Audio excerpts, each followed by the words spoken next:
Hello everyone and welcome to another episode of Show Up with Camron Gran. I'm Camron Gran, and as always, I'm just a friend going along his own mental health journey. I'm not a therapist. I think these are little tips and tricks that I've used along my own journey that hopefully you guys can try or not try, because at the end of the goal, all we're doing is trying to better ourselves mentally so we can be better people and have a lot more happiness come our way. That was a mouthful, and I'm not ashamed of saying it, but it was a lot. I'm not gonna lie. As I promised, we'll be diving into the interpersonal effectiveness part of DBT this week. A little background with what that will be is we're going to go over 3 major points, which is just you want to make sure that you have the skills to get what you want and opposed to what you need from others, because you have things that you want from other people, but then you have to make sure that what you need comes first, because I feel like your wants are things that you're more able to compromise with other people so you can have a better relationship, whereas if it's something that you need, that's when you have to weigh whether or not that need is something that's part of your core values, because if it is, it's not something that you should give up because it matters so much to you. And then we're also going to go over today like building relationships and ending destructive ones. On that note, as always, ending a destructive relationship should not be an easy task. The reason why I'm saying this is because sometimes we avoid having confrontation, especially me, if you're like me out there. If you're going to end a destructive relationship, I 100% believe the best thing you can do for you and your mental health is, in order to honor the fact that it's destructive, is to find a way that's comfortable for you to sit down and at least reach out to that person if you care about them. Obviously, if it's somebody that you like means nothing to you, you have no love, there's no relationship there, it's just something that you see in passing, that's not what I'm talking about. If it's somebody that you love that's hurting you and you feel like the best way forward is to cut them out when you wish so much that they could just compromise and like help you preserve this relationship. That's what I mean, is like, if you want somebody in your life and they've been there in your life for a long period of time, you owe it to yourself and to them to at least have a conversation and be upfront with how you're feeling. And eventually we'll be going over the Dear Man skill in this part of DBT, and that's the one that really helped me have those tough and hard conversations. But right now we're just going over different things. And the last thing, and while we're doing mindfulness, I went over like wise mind versus rational and emotional mind, or doing and being mind, opposed to all those things. We're going to do walk the middle path, which is kind of like the whole premise of wise mind, where wise mind is all about you. When you're trying to walk the middle path with other people, it's kind of like, how can we come to a consensus between each other and what we both need, and how do we walk that middle path so that we're both having a good equal grounding. And that's an important thing. So like today I promised that I would be watching a movie, and so we will be watching Real Steel, which came out in 2011. It stars Hugh Jackman, Evangeline Lilly, Dakota Goyo, Anthony Mackie, and Kevin Durard, and it's directed by Sean Levy. I like this film. I'm hoping you guys will like it. And here's a little bit of a synopsis. It's Charlie Kenton, Hugh Jackman, used to be a prize fighter but lost his chance to win a title when heavy, towering robots took over the boxing ring. Now, working as a small-time promoter, Charlie pieces together scrap metal into low-end fighters, barely earning enough to make it from one underground venue to the next. After hitting rock bottom, Charlie reluctantly teams with his estranged son, Max, to build and train a championship robot for a last shot at redemption. Obviously, in this scenario,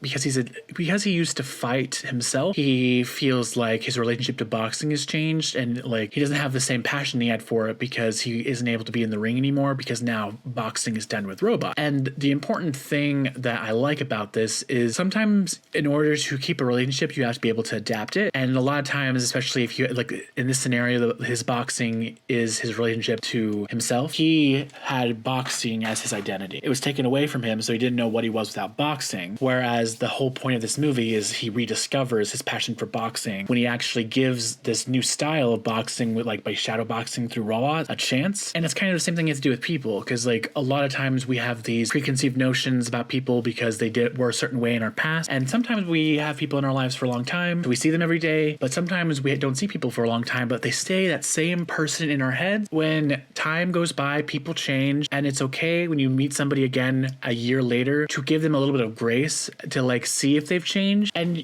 the whole point is, when you meet somebody again for the first time, even if you've known them for years, is you want to make sure if those things that bothered you have left because they've changed and they become better, then you might not need to have a hard conversation conversation with them. But if they're the same, they're doing the same things to you, and they're not really willing to make those changes themselves, that's okay, because you're recognizing them for who they are. But they need to also be able to hear you say, I understand that this is the way that you need to lead your life. I'm not upset by it because I can see you. But what I'm telling you is the way that you treat me and the way our relationship is being handled is not okay with me. These are the things that I need from our relationship to change for us to continue being friends. And then if you can't, I might be able to compromise and we can have a smaller friendship, or I might have to leave the friendship altogether. And the important note with this is when you start setting these kind of boundaries, you can't take them back. You can't be like, I have this boundary, but then it's like a week passed and then they did a little bit. No, like if you said a hard thing that you need from them and then they're not even attempting or trying, because obviously if this is the first time you've done it, you need to give people a little bit of grace, because now they're trying to find how they can give you what you're looking for when they don't actually know how you think and what your brain is. So that's kind of like trial and error at first. But as long as you can see that the trial and error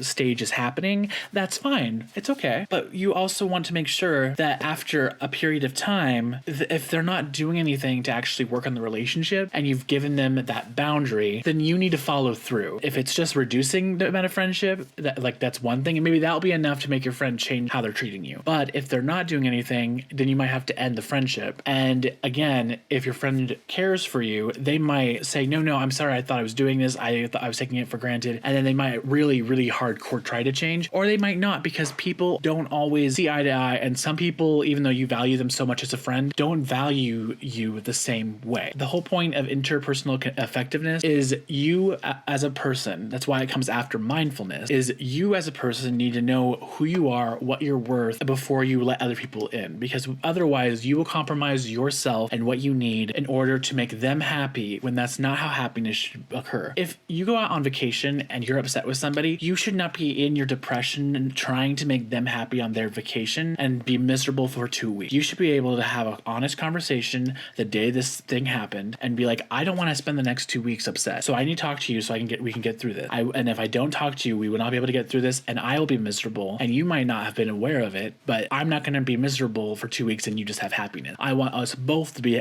happy for this vacation because we both did a lot of work to make this happen. But it's kind of like those kind of things, because a lot of times I talk to people and then they don't say things because they don't want to have trouble. Basically what you're doing is you are having trouble. You're just not allowing other people to know, because you're making yourself miserable at sacrificing for them. And if they care about you, they should want to make sure that you're having the same experience that they are and that you're happy. And that's kind of what the interpersonal effectiveness is about, especially because down the road, especially because we have this balancing scale that we're on. And so sometimes we're lower and we think everybody else is way above us. And really that's not true. No matter how much money you have, no matter how much confidence or ego, nobody is better than you. We are all equal. We are all human. And some people have a better lot at life. Good for them. And if they talk down to you, that's on them. But you don't need to sacrifice something just because they think that they have the right to treat you a certain way. They do not. You are your own person. You deserve to be treated as an equal in a relationship. And if they can't see that, then that's their issue. But usually but at this time, if you're going through and having these deep conversations with somebody, usually it's somebody who you know cares a lot about you, because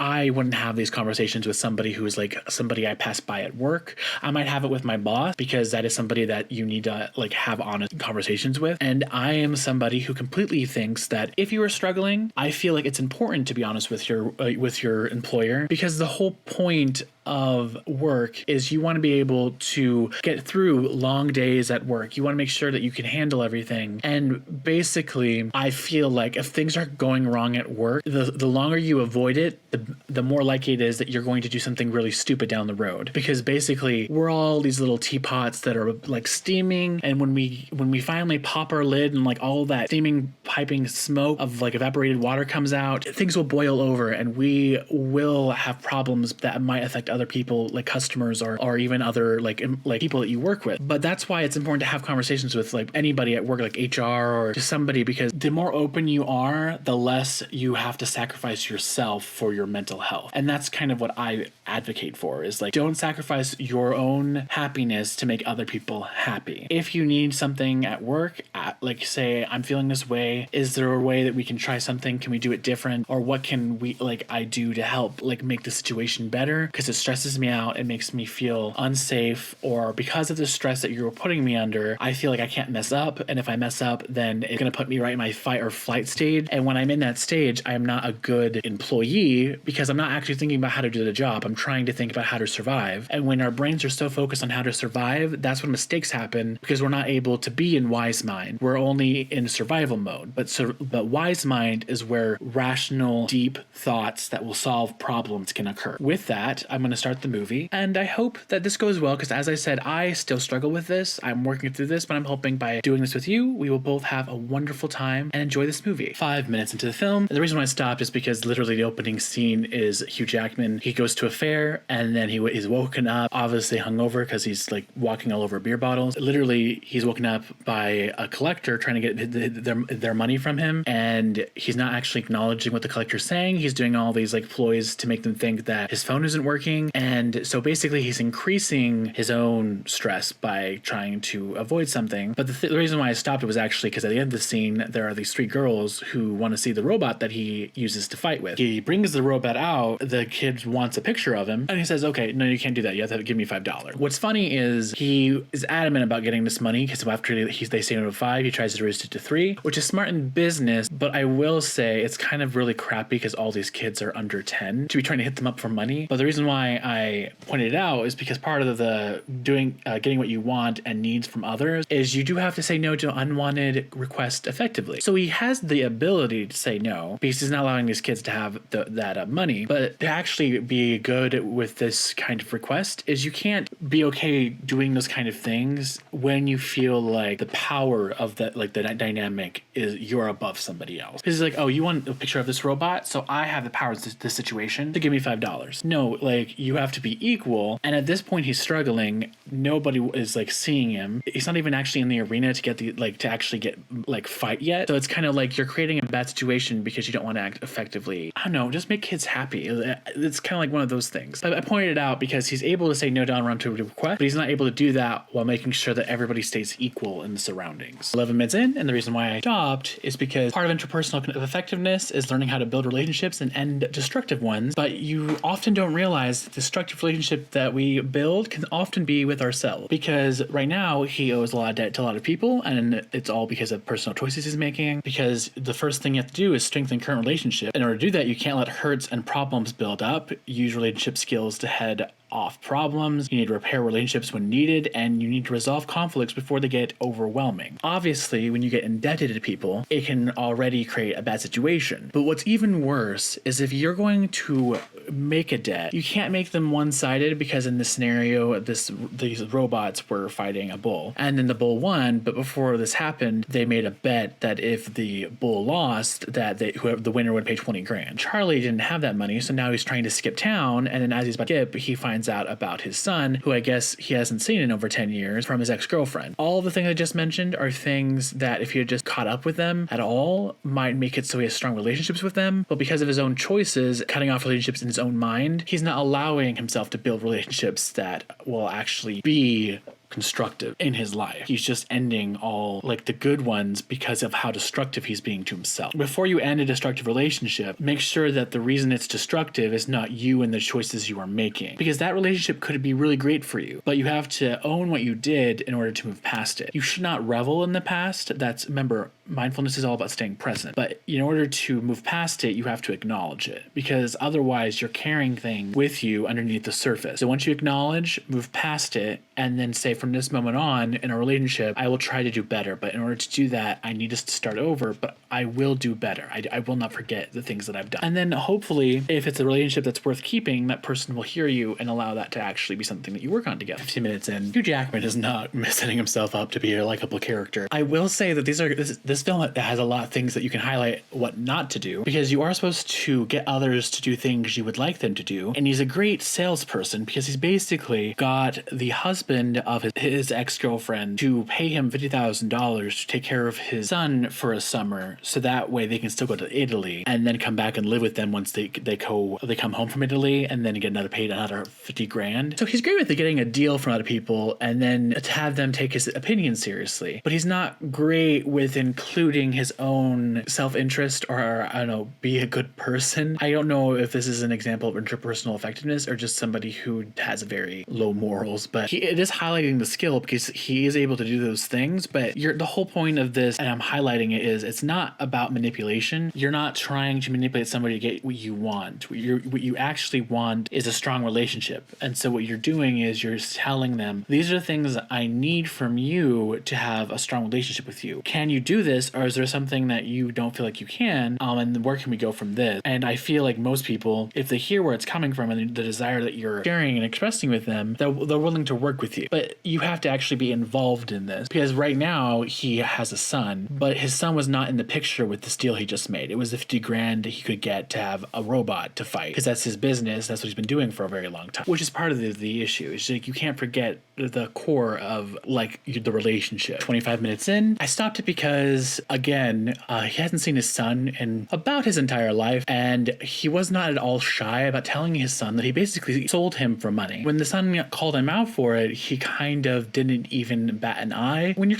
walking in the middle path, you're supposed to create and maintain balance in a relationship. And so the kid's like, well, if you sold me for 50 grand, then I want 25 grand. The joke is he actually sold him for 100 grand, but the kid doesn't know that yet. It's just like, you're supposed to allow for balance. He goes to this gym to get this new robot that he just bought. He has the kid dropped off, and his expectation is not to take care of his child. His expectation is to let the kid live in the gym with somebody else that he's friends with. And so it's kind of like, how are you supposed to build a relationship with your child if you're not actually looking at them as a person to build a relationship with? And I feel like that happens a lot with people, especially with people who don't actually, unfortunately, feel like they want or need children. They just treat them really bad. But it's kind of like, until you have the base to have a little bit of self-reflection and see how you actually treat others in a way that they are taking away your actions, it's just so crazy and bizarre to me that he's so honest to his child, but he has no sympathy for the child when he's like calls him out. Especially because the kid himself was like, did you not know where they were going? They were going to Italy. That would have been really cool to go to. So you kind of like screwed me over, so I have to stay here. And now the kid's also a huge fan of robots, and that's what he basically used all the money that he sold his kid for. And he doesn't even want to take his kid along to go actually fight with the robot, which just seems so bogus to me, because you can do what you want to do, but now that you have a kid who actually is into all that, you don't even want to include him to build that relationship. When you have to like allow space and time and energy to actually build something. But obviously it's just a paycheck to him, which is so sad. At the end of the day, he is actually being honest, but it's just, I don't know, crappy honesty. 32 minutes in, the ironic thing is this is when they took Noisy Boy to fight his kid, which Charlie doesn't even seem to care about listening to. Literally says you shouldn't do the top match because you haven't even played as Noisy Boy yet. You don't know how he functions, but he wants to make 50 grand, so he just goes with it to do a top tier, which Noisy Boy can do because he's fought in like the World League of bot fighting. But ironically, the kid was like, well, you should just get in the ring and do the easy one so you can actually get used to him before you do any of that stuff. And that's also kind of something important to recognize with interpersonal effectiveness. A lot of times when we make our mind up about something, we don't actually listen to those around us trying to help us, especially if we don't feel like their opinions are equal to ours. And that is an issue that we can create around ourselves, where we just think about our own selves, when really you can have your own opinion. You can have something that you believe entirely in your soul, but beautiful things can happen if you just allow whatever somebody else tells you to affect you.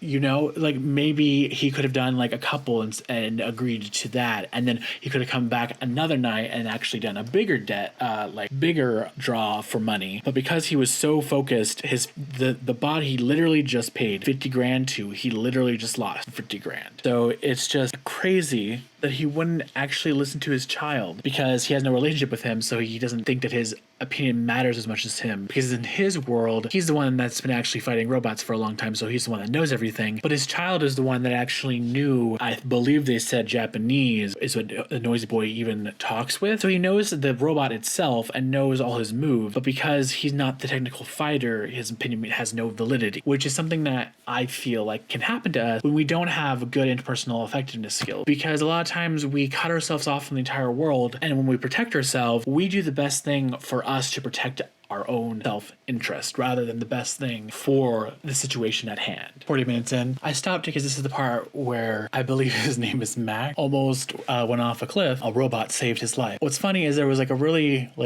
a moment where you thought maybe they would like change and have a different foot between a father and a son, but because his son said, look, this robot reached out and grabbed me right before I got and when it was going to go over the cliff, and it looks like he's entirely there, let's pull him up and take him with us. And then instantly we're back to the old Charlie who doesn't want to do anything that's outside of his own self-interest, so he just goes back up this giant cliff and leaves his son to dig out this robot that saved his life. I don't know, but I feel like you're supposed to strengthen current relationships. It would actually do a lot for your son if you just helped him dig that thing regardless of what you felt about that robot. And even if you were like upset because he was giving a robot credit for saving your life when you're the one that pulled him over the edge, when actually the robot caught him before he went further and would have died. So it's kind of like one of those things where you have your own wants to be acknowledged as the savior is not, I don't know, bigger than your child's need just to save something that helped save his life, even if it wasn't the only person. It's just crazy. 50 minutes in, and this is just after the kid basically cleaned off Adam, the robot, and he's just like, because Adam has a shadow feature, they're like running through the park and they're doing things that is like training to be an actual boxer. But what's crazy is like, it's like this kid feels like Adam actually has human understanding because he's a generation 2 robot, whatever that means in this universe with fighting robots. I don't know. There's something crazy about the fact that this kid has grown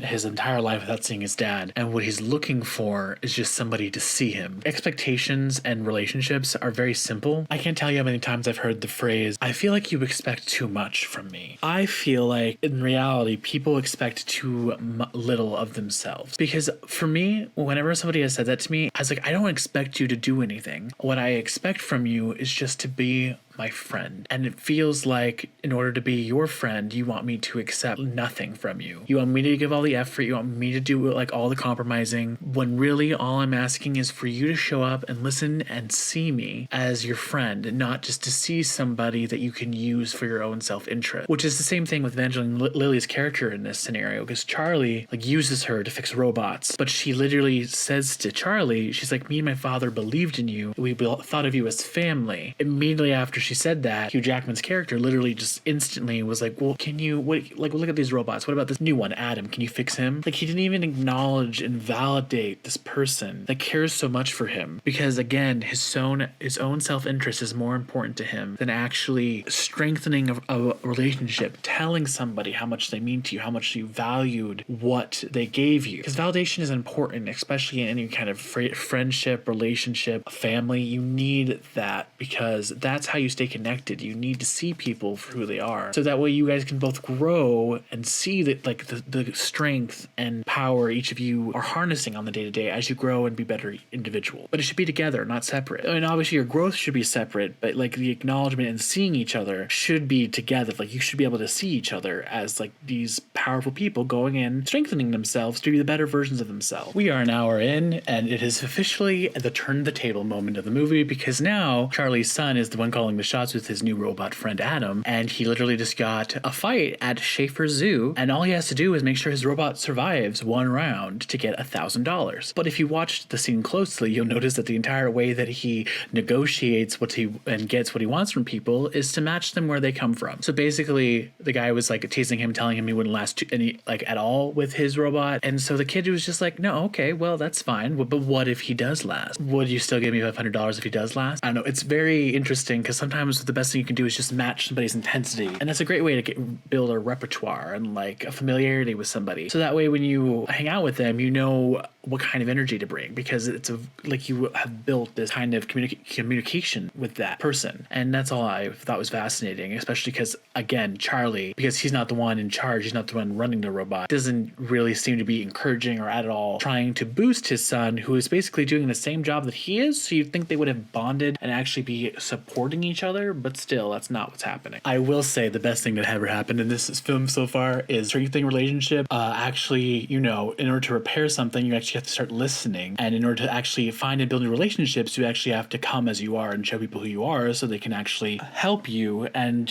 see you, so that when you build relationships, they're long lasting, because they see you, that you're actually able to be completely honest with them. Now Charlie, not completely honest. His son, really honest, and he's the one that actually sees the potential in his robot Adam. But what I love about this this is if you actually watch the fight, the closest they have ever come to actually being in the same mindset and walk the middle path of being able to hear each other, even though they have differing opinions about what it means to actually have a robot fight. Father used to be an actual boxer, so he's able to actually help his son know how to maneuver Adam to actually be able to fight in a way that actually make him win. In this fight at the zoo, all he had to do was survive one round to win $1,000, and then they double on nothing. And literally his robot did one thing and that ended the other robot ability to function, so they won. And I feel like the important thing to note is the instant they won, his father's opinion changed, but they went from being really close and walking that middle path to all of a sudden his father is getting greedy and forgetting the reason why they got there was because his son actually invested that time with that robot and knows how he works. It's important you need to find the middle path and walk it together with somebody. You can't abandon it when it's convenient for you. You need to always be there on that middle ground with them, because that's when your relationship's at its strongest, because you're both in that mindset together to make choices for the best. An hour and 10 minutes in, and it's literally the first actual concrete compromise between Charlie and his son. The son wants his dad to teach his robot how to box because he has the same ability to recall past things that he's learned in a fight with voice command. But his dad wouldn't agree to it until he saw his son do a little dance battle with his robot Adam, and so he agreed to it on the principle that his son would dance before every fight, which I find really funny. Interesting that the robot is the only thing that they will compromise over with each other. They won't actually have those deep conversations about the relationship with their relationship, especially because at this moment his father doesn't even know how old he is, because literally he's like, you're 8, right? No, he's like, no, I'm 11. And he's like, are you sure you're 11? And he's like, yes, I know I'm 11. So they don't really know each other, but it seems clear that the more that they use the robot, the closer their relationship will become. We are an hour and 20 minutes in. I stopped because we are literally about to get into the World League fights with Adam. And the reason why I stopped it is because literally it starts off and the owner of Zeus wants to buy Adam to be a sparring bot because they think he'd be a good sparrer for their fancy robot. When in reality, the reason why Charlie's son is like, no, I don't want to sell him, is because he thinks that they want to buy him because they're scared because of the way he is made. It's so different that he could actually win. And that's why he doesn't want to sell. But obviously Charlie is all about the money and wants to keep the money. And so literally talk about hard boundaries. And also when you know somebody and you have a strong relationship with them, you know when you need to have a strong foot down. And so literally he his son stops him and he's like, listen to me, Charlie, it's not going to happen. And then Charlie is like, but I mean, obviously he's the parent, he could force do this, but I do like the fact that he is allowing his son, who found the robot, to make the shots about what the robot does. But Charlie's like, okay, but if you do this, you might have nothing left because now you're going against the big guys, the ones who are made to destroy robots. I know there's a lot of chutzpah, is what they call it, a lot of something special about that kind of thing. It's like right now they're walking the middle path because they're both listening to each other, and Charlie isn't allowing his own self-interest to speak over his son, which is what I like. 1 hour and 25 minutes in, they just won their first battle in the World League. And the reason why I stopped it is because obviously in order to get to that point, Charlie had to abandon his concept of what the world battle is, and his son had to push him there because he was like, well, they're better bots than us, they have all this money. But then his son is like, no, you have a way of seeing things before they happen in a fight so you can prepare and adapt to them. And when he said that,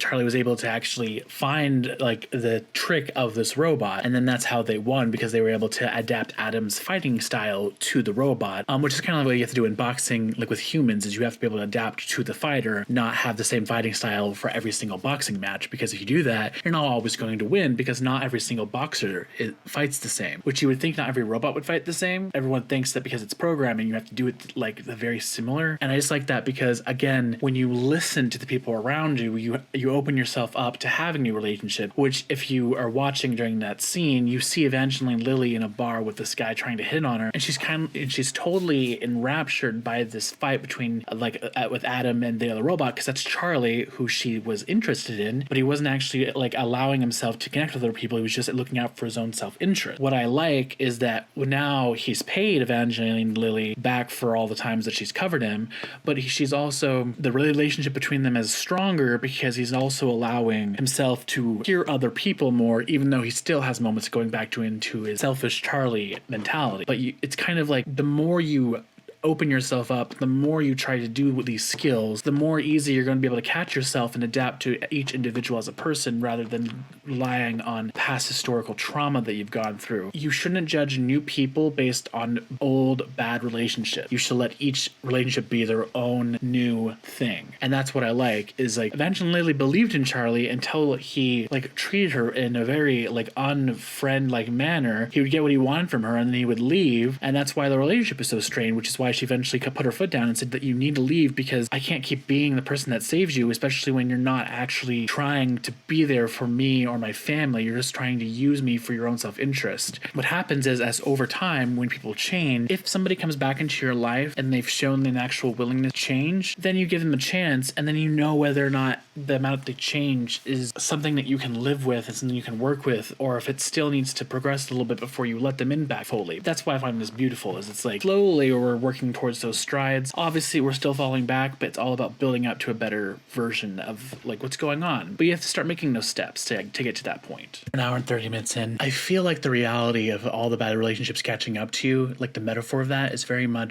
put into place of when you treat people badly, the relationships you have are on thin ground. The way you treat people can come back to you, which is proven by the fact that after they had this giant win of winning a fight at the world champion, these people that Charlie kind of screwed over in the beginning of the film came and beat him up, but not by himself. They did it with his son. And what's more messed up is he had the money to pay him back, but he took all their money, not just the money he owed them. And it is kind of messed up that like his kid wasn't even involved and they took his winnings as well. I thought it was interesting because again, the entire time his son is just trying to get them to stop hurting him, and then the guy's just talking about how crappy Charlie is, and then he says, that's my father. I don't know, there's like seeing the reality of people and their choices and then not judging them for it. Because at this moment, if you watch this, like the scene after he's like in the trailer and he's looking at his son, obviously Charlie is judging himself a lot, but in that moment all his son was thinking is like he just wanted his father to be okay. What kind of expectation, what kind of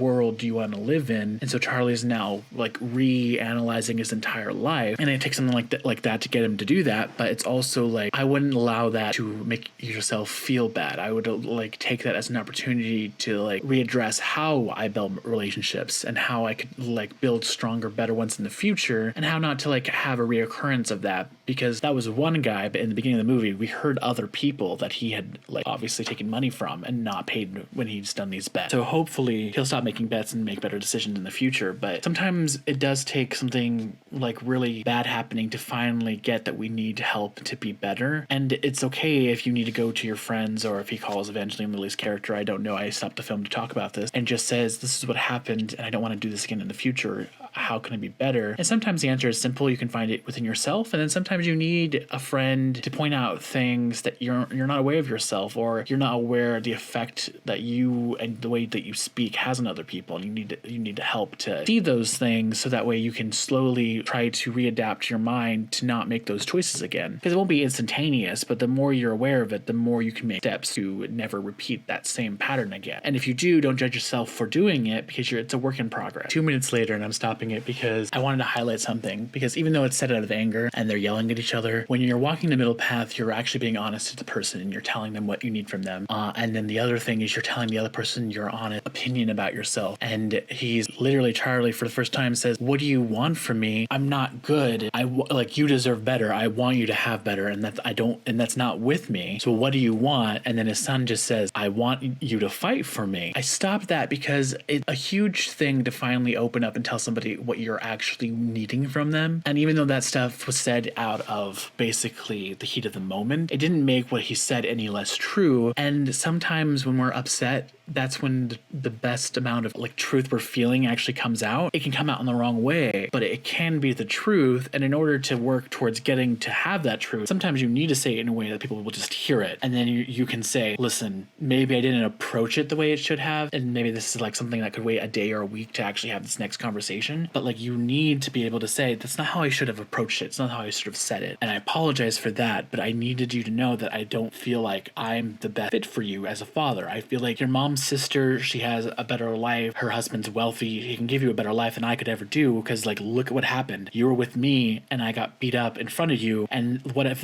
they had done that to you? What if they had also beat you like within an inch of your life, as they had like literally did to him? So I understand as a father why that would worry you, but I like this because he's an 11-year-old, and I feel like today people feel like children are just dumb, and they're not. They're very, like, some things you should shield from them, but if you tell your child why you're so scared, why you're so afraid of something, they will listen to you. And even if they don't get 100% what you're actually trying to protect them from, hearing your honest reasoning behind something, I feel like goes a lot with a child, and that will push them to try harder to give you what you want, even if they don't actually understand your reasoning. They'll be like, they're just so worried for me, and I don't think that those things that they're concerned for are going to happen again, but I hear you. But obviously at this point, they can't have that deeper conversation, because this was screamed just as he was leaving, getting in his mom's sister's car. So they're not going to have a deeper conversation after that confession, but hopefully that will change. But I wanted to point that out because it is important to have those hard, honest conversations with the people that you care about. 136. I wanted to point out the good side of having done the work for interpersonal effectiveness, because as throughout the film, as they were progressing with Adam, as they were winning those fights, as they were doing the good things together between Charlie and his son and Adam, while that was happening, Charlie was also like repaying Bailey, Evangeline Lily's character, for all the times that she'd helped him. I feel like he heard her when he said that, I thought of you as family and yet you don't see me. Literally right after his son leaves, he goes to her, and he doesn't like go in with any expectation. He just goes to like have a more deeper conversation with her and like apologize. And like, the beauty of having a good communication skill is that when bad things happen or when good things happen, you have somebody in your corner who wants you to succeed. They want you to do the good things, but it goes both directions. It's not one way. And so literally, as she's pushing him to finally go do the work and fight for custody of his son, at the same time he's like, you sound so much like your dad, and I'm bet he'll be happy and proud. And so like, there's this really beautiful moment between Charlie and Bailey, and I just love the fact that like, because they're now seeing each other and like pushing each other and actually recognizing like the work and how importance of like supporting the friendship that they've built together. Obviously they have feelings for each other, and they don't know quite what that is yet, but it's like there's still like this beautiful like, I see you quality happening. And I feel like in order to see somebody, in order to make like the good decisions, in order to walk the middle path, you have to like abandon your own judgment at the door and just be honest with where you're coming from. And if somebody's going to judge you, their judgment isn't on you. So don't think about it, because they will tell you their judgments. Don't force your brain to judge their opinions before they've actually said them, because you can't affect, like, you have no control over somebody else. You have no, like, really have no right to control somebody else. So you shouldn't even try to read their mind. You should just be honest, open and honest. And whatever comes from that is still beautiful, because at the end of the day, you're seeing each other for who you are, and then you're creating the best relationship you can with each other because you're being so honest. At 140, I would feel like I had cheated you if I didn't stop after we finally had this beautiful moment between Charlie and his son, where he tells him honestly how much he messed up, and then he tells him how much his mother meant to him before she passed away, and then he admitted to the fact that he basically sold him for $50,000. Obviously, his sister's husband's gonna get an earful from his wife because she didn't know that, but the whole point is he was honest and said, you're right, I should have fought for you, and I understand that you have him, but you're the one that got this Zeus fight. Can he come with me for this last fight, because we did so much work for this to happen? And then I feel like because his sister was part of this confession, she saw how much Charlie's changed, so she allowed him to go with him. And I don't think that would have happened in the beginning of the movie, because he was so selfish and self-absorbed and didn't really care about other people and like the relationships he had with them. I felt it so beautiful that he was just trying to be as honest as he could with his son, and because he was so honest, the sister felt comfortable enough with him to go and do this last fight. So I would have felt like I cheated you if I didn't say something when they finally had an honest conversation between each other to like now be fully in the walk the middle path relationship that we're all like hoping to achieve with anybody we care about. 148, and I stopped after Adam has lasted at least one round with Zeus, and I stopped it because the guy who beat up Charlie decided to make a bet for $100,000, which I'm assuming is with all the money that they took from Charlie to begin with. You would think basically in an industry where you're collecting debts and you're beating up people, that you wouldn't be silly enough to make the same kind of bets yourself. And so whether or not you believe in karma, I do think that, again, this has to do with relationship building, is like you should have enough forethought to not get into something if you're not willing to deal with the same consequences you give somebody else. I just wanted to point it out because I find that like that little bit of tidbit to be a little poetic irony or poetic justice, whatever you want to call it. I just find it beautiful that like he did this to Charlie and now he's possibly going to have the same thing done to him because he was too cocky for his britches. Continue. The film is over. It ends with obviously what feels like a rigged victory because Adam lasted all 5 rounds against Zeus, and because he's the favorite and never been defeated, suggested that the judges went with him by default, even though if you listen to the judges' scorecards, it's like very like only 1 point off each time depending on the judge. But what I enjoyed about this is like if you watch the film towards the end when they're fighting, like the moments that are stopped and like peered into are not even the moments about the bots fighting. It's literally there's a moment between Evangeline Lily and Charlie's son where they're just watching as Charlie is shadowboxing with the robot, and they're just appreciating this moment for what it is, because it's basically, if humans no longer box, it's basically giving a boxer who can no longer get in the ring the opportunity to like be in his dream again. And that moment of highlight was just so beautiful to me because Charlie wasn't even aware of the fact that they were like seeing him in his dream at its prime. So like when they like basically survive the match, and even though they don't win, it's still a victory because now you have like a foundation of relationship where you see each other and you adapt to what's going on, so that way when you make decisions in the future, your relationships will be stronger and they won't be trying to make sure that somebody's happy over your own happiness. You want to make sure that both parties are always happy. Sometimes it takes compromise, and with this, what happened was Charlie saw that by doing all his like decisions his entire life, he like affected his son in a major way, and he didn't take that because he was so selfish. But when he actually started to build that relationship with his son, he realized what he'd actually cost himself with all of his selfishness. And so I just find that entire like premise beautiful about actually giving everyone the opportunity to see him, especially because robot in this film, it's never actually given, but there's some shots that suggest that Adam might be able to have consciousness, but we don't know. But they still like take moments to highlight the fact that they're seeing him and that they're expecting him to watch and like respond as though he's human. And it's kind of like you don't know what somebody else's thoughts are, but you can still see and take them in and then try to adapt from there. And that's why I find this film so beautiful. Hopefully you guys have learned a lot this week and that you guys can go and watch this film if you haven't, or if you have watched the film, hopefully it gives you something beautiful. And I will see you guys next week. I hope to wow you guys with either more music or with more episodes of Modern Family. I haven't decided yet because I'm still working, but this has helped me grasp some of the concepts of interpersonal kind of effectiveness more because, like I said, I struggle. So hopefully this will help you guys struggle a little less like it's helped me struggle a little less. And so I will talk to you guys next week. Make sure that you show up for yourself because you matter. Bye.